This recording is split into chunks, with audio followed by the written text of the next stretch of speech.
నమస్తే, welcome to special focus. This is Sumitra.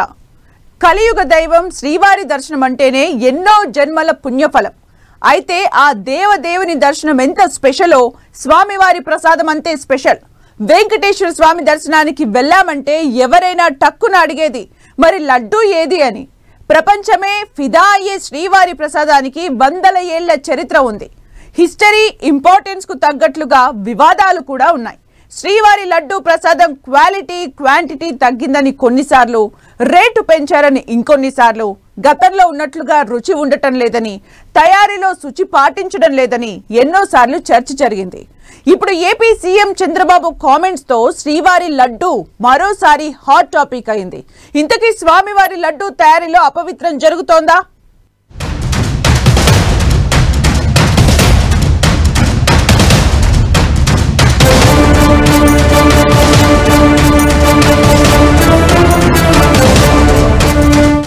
Laddu కూడా నాసి రకమైన ఇంగ్రీడియంట్సే కాకుండా ఎనిమల్ ఫ్యాట్ కూడా వాడారని ఘీకి బదులు.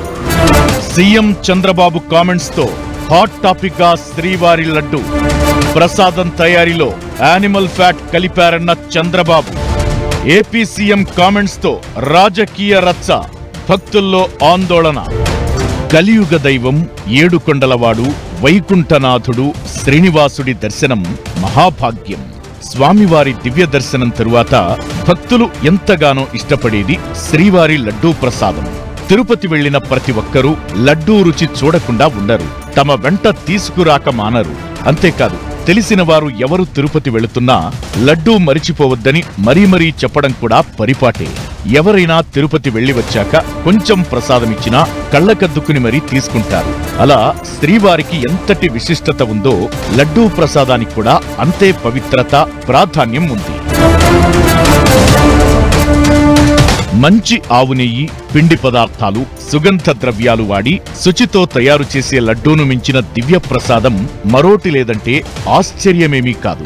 అలాంటి తిరుపతి లడ్డూ ప్రసాదంలో క్రమంగా నాణ్యత తగ్గుతోందన్న ఆరోపణలు ఉన్నాయి. గతంలో తిరుమల శ్రీవారి లడ్డూ ఎన్నోసార్లు కాంట్రవర్సీకి కేరాఫ్ అయింది. ఇప్పుడు ఏపీ సీఎం చంద్రబాబు కామెంట్స్ తో మరోసారి హాట్ టాపిక్ గా మారింది తిరుమల వెంకన్న ప్రసాదం. శ్రీవారి లడ్డూ తయారీలో గత ప్రభుత్వం అపవిత్రం చేసిందని కొత్త చర్చకు తెరలేపారు సీఎం చంద్రబాబు. లడ్డూ తయారీ కోసం నెయ్యి కాకుండా యానిమల్ ఫ్యాట్ వాడినట్లు తన దృష్టికి వచ్చిందంటున్నారు. ఇది పెద్ద వివాదానికి తెరతీసింది. ఆరోపణలను నిరూపిస్తే దేనికైనా సిద్ధమంటున్నారు వైసీపీ నేతలు. కుటుంబంతో సహా ప్రమాణం చేయడానికి కూడా రెడీ అంటున్నారు టీటీడీ మాజీ చైర్మన్ వైవి సుబ్బారెడ్డి. చంద్రబాబు కామెంట్స్ ఎలా ఉన్నా, వివాదాలు ఎలా కొనసాగుతున్నా, శ్రీవారి ప్రసాదం అంటే కోట్ల మంది భక్తుల నమ్మకం. దేశ విదేశాల్లో ఉన్న భక్తులు కూడా కలియుగ దైవం వెంకటేశ్వర స్వామి లడ్డూ ప్రసాదాన్ని ప్రత్యేకంగా తెప్పించుకుని రుచిని ఆస్వాదిస్తుంటారు. స్వామివారి ప్రసాదం ఇంట్లో ఉంటే కొందరు మాంసాహారం తినడానికి కూడా ఇష్టపడరు. అంత పవిత్రంగా శ్రీవారి లడ్డూను భావిస్తారు భక్తులు. అలాంటి ప్రసాదంలో జంతు నూనె కలిసిందని చంద్రబాబు చెప్పడం భక్తుల్లో ఆందోళనకు దారితీసింది. అయితే కొన్నేళ్లుగా ఎవరు అధికారంలో ఉన్నా లడ్డూ క్వాలిటీ మాత్రం తగ్గుతూ వస్తోందని భక్తులు ఆవేదన వ్యక్తం చేస్తున్నారు. 15-20 ఏళ్ల క్రితం ఉన్న టేస్ట్ లేదని, లడ్డూ తయారీలో నాణ్యత కలిగిన వస్తువులను వాడటం లేదంటున్నారు. సేమ్ టైం క్వాలిటీ క్వాంటిటీని మెయింటైన్ చేయకుండా లడ్డూ రేటును మాత్రం పెంచుకుంటూ వస్తున్నారని టీటీడీపై విమర్శలు వెల్లువెత్తుతున్నాయి. శ్రీవారి లడ్డూ తయారీకి ప్రత్యేక విధానం ఫాలో అవుతూ వస్తున్నారు. ప్రతి దానిలో ట్రాన్స్పరెన్సీ పాటిస్తున్నామని చెబుతూ వస్తోంది టీటీడీ.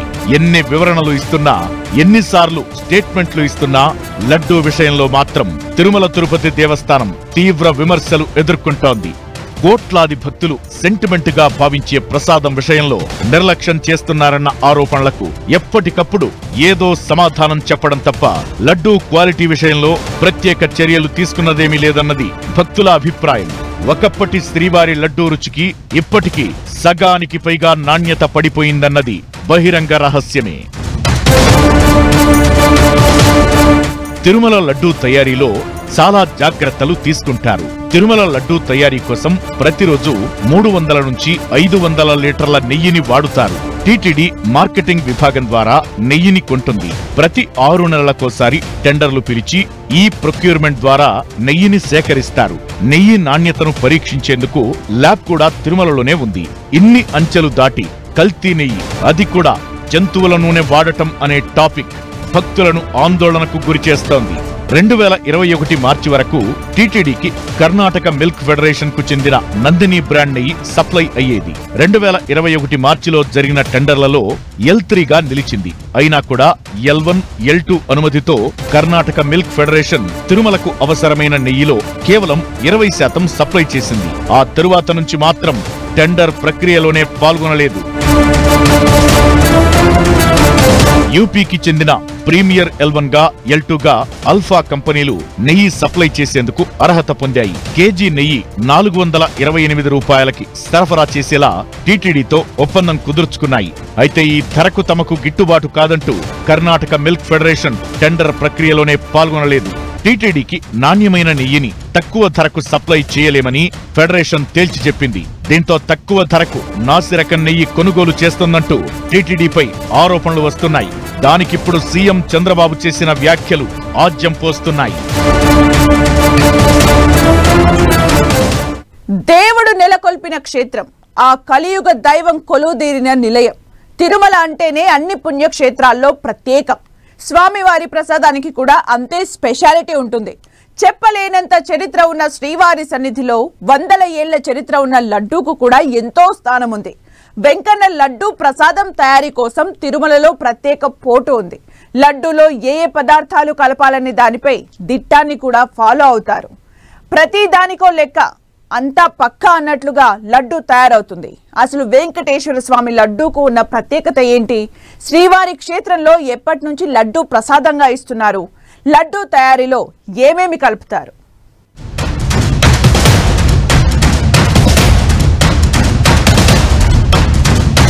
శ్రీవారి లడ్డూకు 309 ఏళ్ల చరిత్ర. మహాప్రసాదం తయారీ కోసం ప్రత్యేక పోటు, లడ్డూ తయారీకి వాడే సరుకులతో ప్రత్యేక లిస్ట్, నిత్య కళ్యాణం, పచ్చతోరణం, వేలాది మంది భక్తులకు అన్నదానం, లక్షలాది లడ్డూల తయారీ. ఇలా శ్రీవారి సన్నిధిలో ప్రతిదీ ఆగమ శాస్త్రం ప్రకారం పకడ్బందీ ప్రణాళికతో కొనసాగుతుంది. స్వామివారికి నైవేద్యంగా నివేదించే ప్రసాదం నుంచి లడ్డూ తయారీ వరకు ప్రతిదీ ప్రత్యేకమే. ఆలయ పోటులో ప్రత్యేకంగా తయారయ్యే ఈ లడ్డూలను స్వామివారి ప్రసాదంగా ఇవ్వడం ప్రారంభించి 309 ఏళ్లైపోయింది. మొదట 1715 ఆగస్టు 2న లడ్డూను ప్రసాదంగా పెట్టడం ప్రారంభించారు. శ్రీవారికి రకరకాల ప్రసాదాలు నివేదిస్తున్నప్పటికీ స్వామివారికి అత్యంత ఇష్టమైన ప్రసాదం లడ్డూ. ప్రస్తుతం ఆలయంలో ఉన్న ప్రసాదాల్లో లడ్డూను పురాణకాలం నుంచి స్వామివారికి నివేదిస్తున్నట్టు ఆధారాలు ఉన్నాయి. 1455లో సుఖీయం, అప్పంను, 1460లో వడను, 1468లో అత్తిరసంను, 1547లో మనోహరపడి ప్రసాదాలను ప్రవేశపెట్టినట్టు చారిత్రక ఆధారాలు ఉన్నాయి. వీటిలో వడ తప్ప మిగతావేవి ఎక్కువ రోజులు నిల్వ ఉండే అవకాశం లేదు. అది గుర్తించిన అప్పటి మద్రాసు ప్రభుత్వం తొలిసారిగా 1803 నుంచి శ్రీవారి ఆలయంలో ప్రసాదాలు విక్రయించడం ప్రారంభించింది. నాటి నుంచి లడ్డూకు ముందు రూపమైన బూందీని తీపి ప్రసాదంగా విక్రయించడం ప్రారంభించారు. క్రీస్తు శకం 1803లో బూందీగా పరిచయమైన శ్రీవారి ప్రసాదం 1940 నాటికి లడ్డూ ప్రసాదంగా స్థిరపడినట్లు కొందరు పండితులు చెబుతున్నారు. మొదట్లో లడ్డూ ప్రసాదంను 8 నాణేలకే ఇచ్చేవారని, ఆ తరువాత 2, 5, 10, 15, 25 నుంచి ప్రస్తుతం 50 రూపాయలకు అమ్ముతోంది టీటీడీ. 1940వ సంవత్సరాన్ని ప్రామాణికంగా తీసుకుంటే మాత్రం లడ్డూ ప్రసాదం ఇవ్వడం మొదలై 83 ఏళ్లవుతుందని కొందరు చెబుతారు.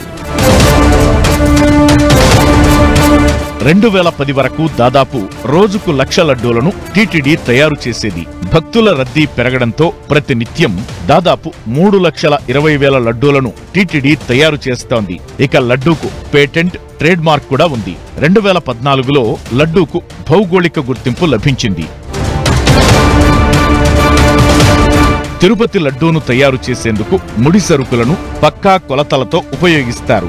ఏ పదార్థం ఎంత మోతాదులో వాడాలో తెలియజేసేదే దిట్టం. దీని ప్రకారమే తిరుమల లడ్డూ తయారీకి శనగపిండి, జీడిపప్పు, యాలుకలు, ఆవు నెయ్యి, చక్కెర, ఎండు ద్రాక్షలు, కలకండ వాడుతారు. 1950లో మొదటిసారిగా లడ్డూల తయారీ కోసం దిట్టం నిర్ణయించారు. కాలానుగుణంగా తిరుమలకు భక్తుల రాక పెరగడం, ఆలయం అభివృద్ధి చెందడంతో దిట్టంలో కూడా మార్పులొచ్చాయి. చివరిసారిగా 2001లో దిట్టం నిర్ణయించారు. దీని ప్రకారమే ప్రస్తుతం లడ్డూల తయారీ జరుగుతోంది. 5100 లడ్డూల తయారీకి వివిధ రకాలైన 830 కేజీల సరుకులు వాడుతారు. ముఖ్యంగా లడ్డూ తయారీలో శనగపిండి, బూందీ తయారు చేయడానికి నెయ్యి, నేతిలో ఈ శనగపిండితో బూందీని తయారు చేయడం, తర్వాత జీడిపప్పు, ద్రాక్ష, కలకండ, కుంకుమ పువ్వు పెద్ద లడ్డూల్లో వాడతారు. యాలకులు ఇత్యాది పరిమళ ద్రవ్యాలు కూడా ఈ లడ్డూ తయారీలో వినియోగిస్తూ ఉంటారు.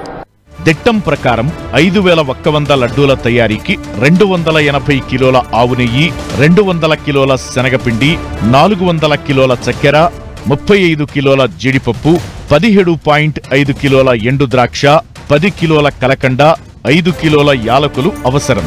ప్రస్తుతం పోటులో 1,00,000 వరకు లడ్డూలను తయారు చేసే సామర్థ్యానికి పెంచారు. కొన్ని సంవత్సరాల కిందట బూందీని పోటులో తయారు చేసి ప్రతిరోజు 3 నుంచి 4 లక్షల వరకు లడ్డూల తయారీ చేస్తున్నారు. లడ్డూ తయారీ కోసం మొత్తం 980 మంది పనిచేస్తారు. అనాదిగా బూందీ తయారీ నుంచి లడ్డూలు కట్టే వరకు సాంప్రదాయబద్ధంగా ఆచారాలను పాటిస్తుంటారు. లడ్డూల తయారీ జరిగే పోటులో గతంలో కట్టెల పొయ్యిపై లడ్డూలు, ఇతర పదార్థాలు తయారు చేసేవారు. కానీ ప్రస్తుతం ఆధునిక పరికరాలను వాడుతున్నారు.